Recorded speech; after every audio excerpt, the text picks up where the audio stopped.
name is Susie from the Evergreen Park Public Library, and today we are doing paper plate flowers because hopefully you'll be able to have some for some May flowers. So this is one version, the curled kind, and then another kind you can make is a flat kind, so you don't have to curl them, so you could put them in the window. And another flat, not done yet, so I'll show you how to do that in a second. But we are going to make paper plate flowers. So all you need for this is, for each flower that I did, 4 paper plates, preferably this kind. It will be the kind that works best and easiest, the very, very paper. So you need 4 of those. You need some scissors. You need glue. Glue sticks are what I used. I prefer the glue sticks because they don't soak through the paper, so it doesn't fall apart. And then, however you'd like to color it. You can leave them white. Some people do that. But you can also color them. And I used crayon for one of them. There are also colored pencils that you could use. You could use paint if you wanted to and then let it dry. But that's up to you. I haven't tried it with the paint. Or you can use markers.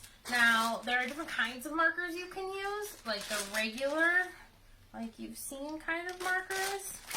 Or you can use the kind that have this brush, the brush tip. So the brush tip works more like a paintbrush, and that's actually what I used. And if you have like the daubers, like the bingo daubers, like dauber art, like we've had at the library, you can do this in that instead of in marker. But that again is just if you have it.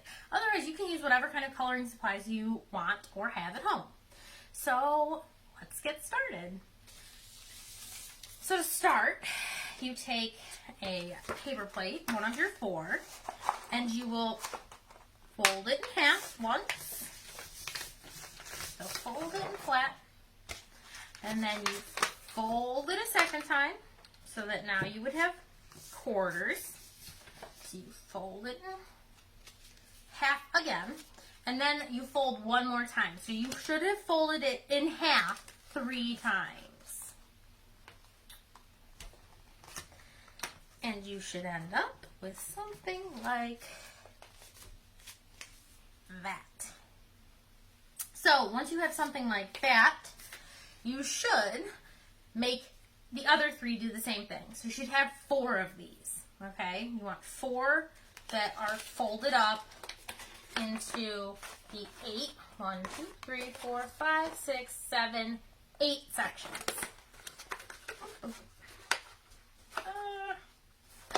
There it is. So, once you have that, you're going to take and you're going to cut them. So you're going to cut each of them at different lengths of petal. So, there we go. Okay, stand up. So, your biggest petal, your smallest petal, and then in between. So you can mark them out if you want, or you can just cut them. And then make sure that when you line them up, they are smaller than the last layer. So all you do is you take it and you will cut around like that. So you cut around it. Now you want to make sure that these edges are a little bit deeper than a regular, when you open up heart. So when you open it, it should be a nice deep V, because if you want to be able to curl it, you need to be able to lift it away. So it needs a nice deep crease there.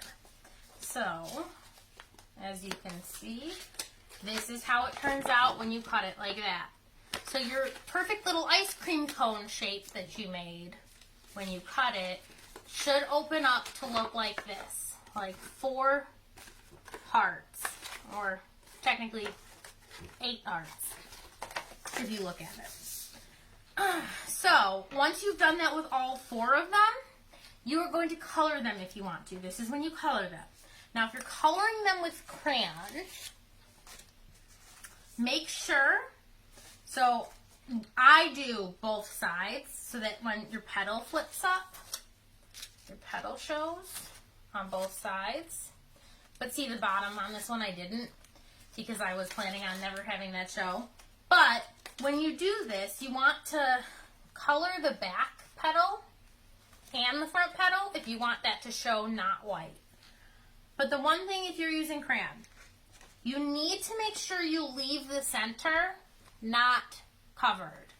So if you cover it with glue, it will be much or if you cover it with crayon, it will be much harder to get the glue to stick. So you want the glue to stick well. So all you're doing when you're gluing these together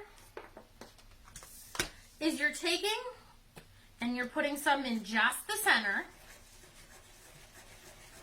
because you want your petals to be able to move if you're trying to fold them. And then I take and put the petal in between the 2 petals that are on the layer underneath it. So it should be every other, kind of flip-flop back and forth in between each section. And then you will have, as you can see, a flower. Now, if I leave this one flat, I can put it in the window or make a big card and put it in the big card. But if you want to be able to make it so that they flip up, you can take a pencil or a marker or anything round-ish, and you will go, and each petal,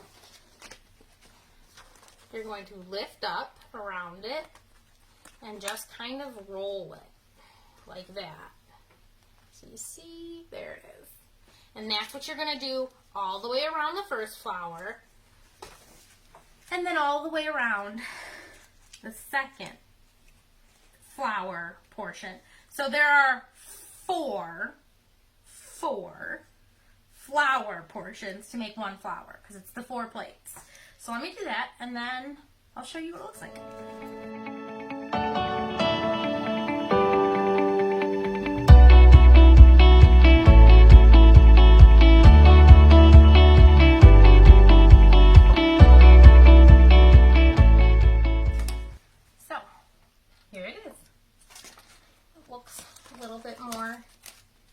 Three-dimensional. Now you can also choose to flip these the opposite direction or up. I think I'm going to leave mine flat on this one, but as you can see on the original, they flip down a little bit. That's completely up to you. It makes it look a little bit different. But I kind of like it like that. This is my beautiful rainbow one. So for the centers, you can add glitter to the center, or you can color it darker, or you can put a sticker in the middle. If you want to spice up the center, I kind of like the way that turned out. These are kind of pretty this way, I think. But you can choose to leave them flat, flip them up, add glitter to the center. It's about how you want to use it. So if you want to be able to flatten it, and about how you want to make it different and special. I thought that making a cute little rainbow one with the red in the middle, red, orange, yellow, green, blue, indigo, and violet, was my version of special, but it doesn't have to be yours. So I hope that you guys have fun, and I hope that you have some nice bright May flowers, because, you know, we've still got some April showers. Have fun, guys. Bye.